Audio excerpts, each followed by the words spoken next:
सृष्टि स्थिति विनाशानां शक्तिभूते सनातनी गुणाश्रय गुणमयी नारायणी नमस्ते। नमस्कार दर्शक बंधु समस्त न्यूज रूम को स्वागत।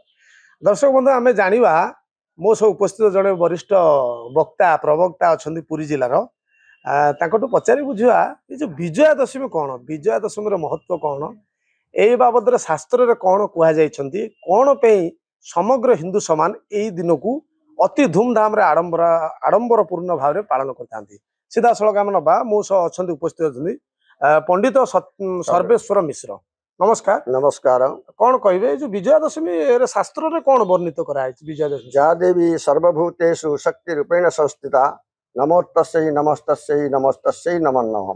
माँ होउछंदी जगत जननी महामाई आदिशक्ति जोगधर्मा जे जेतबेले महिषासुर को विनाश करने जाती सत्य जुगे सेतबेले नवरात्रि पूजा होता। नवरात्रि पूजा आमर अपराजिता स्तोत्र पाठ होती। या मध्य जो माँ महिषासुर को दमन कले से विजय करछंती। अष्टमी राति नवमी राति माँ को वध करी ता परदिन जो दशहरा आसला दशहरा जे कि दश हरण करते दश मुंड को निपात करते रामचंद्र भगवान। तेणु यही अनुकूल दिनटा को माँ याडे महिषासुर को मारी रामचंद्र से तिथि रावण को मारी अहंकार को दूरे। तेणु ये जो विजय दशमी पाठ है जोटा कि माँ आज विजय लाभ कर महिषासुर को दमन करी से महिषासुर विजय भाव में दमन कले बोली स्वर्ग मर्त्य पाताल त्रिभुवन में चहल पड़गला। तेणु माँ को कहले माँ लो जगत जननी तू आज विजय दशमी आम संसार को रक्षा करचु।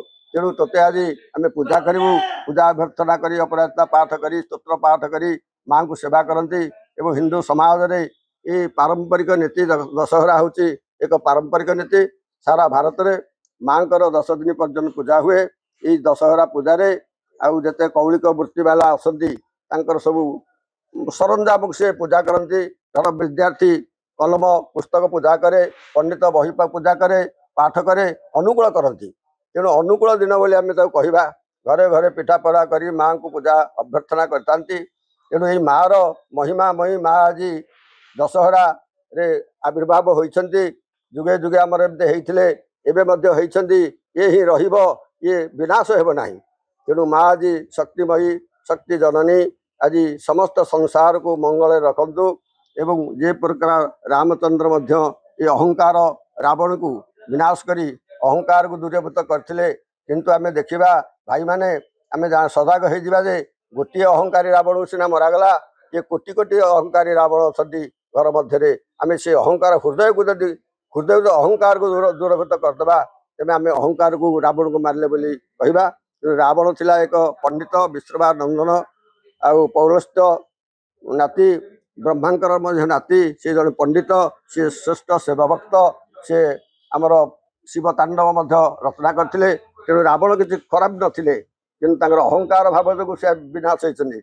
हृदय मध्य आम जब अहंकार विनाश करदे तेल जाना केते केते रावण आज विनाश होती। से प्रकार महिषासुर माँ गोटे महिषासुर को मारी किन्तु एमती घरे घरे पूरे पूरे बजार अनेक महिषासुर अच्छा जो मैंने नारी धर्षण कर नारी हत्या कर प्रकार जो महिषासुर माने अच्छा से प्रकार विनाश आज माँ को आविर्भाव कराई। माँ लो तू ये संसार ये विनाश करे कौ मान को ये नर रूपी महिषासुर जो मैंने महिषावर्दिनी भाव में आज विद्यमान विराजमान कर माँ तांकरी कृपा अनुकंपारे आज आम समस्ते सजाग हो सी महिषासुर परी न आम साधु सन्थ सज्जन परिणत हेले माँ आम विश्वर मंगल हम एवं माँ को कोटि कोटि प्रणिपात कर संसारवासी को रक्षा करंतु। तां दुर्गम देवी दुराचार विनाशिनी नमामि भवितं संसार नवतारिणी। ये संसार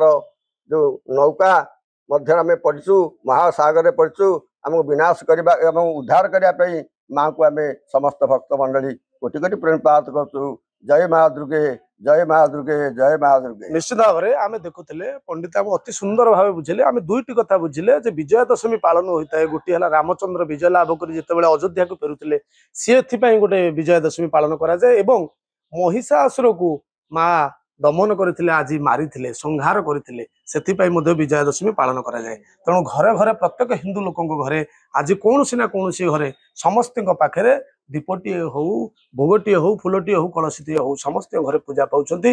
ଏଇ ମା ଜଗତ ଜନନୀ ସେଇ ଅହଙ୍କାର ଯୋଉ ଆମର ମଣିଷ ମାନଙ୍କ ଭିତରେ ଯୋଉ ଅହଙ୍କାର ଅଛି ଆମେ ଏଇ ଶିକ୍ଷା ଲାଭ କରିବା ଅହଙ୍କାର ସମସ୍ତଙ୍କୁ ଦୂରେଇ ଦେବା ମାଙ୍କ କୃପାକୁ ଆଶୀର୍ବାଦକୁ ଭିକ୍ଷା କରିବା। ପୁରୀ ଜିଲ୍ଲା ପିପିଲିରୁ ସତ୍ୟଜିତ ମିଶ୍ର ନ୍ୟୁଜ ରୁମ୍।